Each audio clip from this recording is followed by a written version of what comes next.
Kalau nak diikutkan dengan gaya, aku rasalah lori aku ni dah siap. Jadi kat mana ke tempat korang yang nak pindah-pindah rumah tu bagi tahu, nanti aku hantar lori aku ni untuk tolong kutip barang.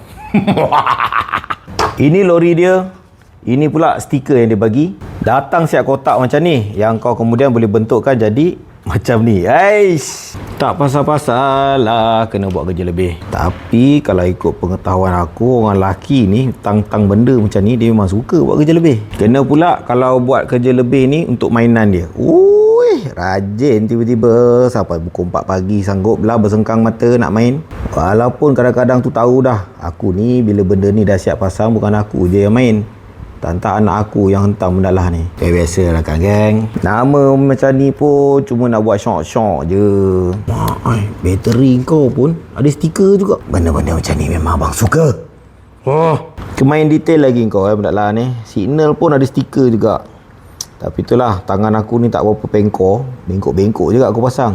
Orang beli kereta kontrol macam ni nak buat main. Bukannya nak buat kena lipat lah, nak kena tampal lah. Kau betul-betul lah sela kau main perasaan orang.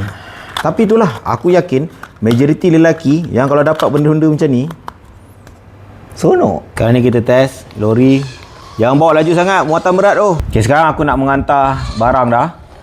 Korang jangan lupa untuk check out. Kita tengok lori ni laju ke tak. Oyo, mana kau nak pergi? Alamak.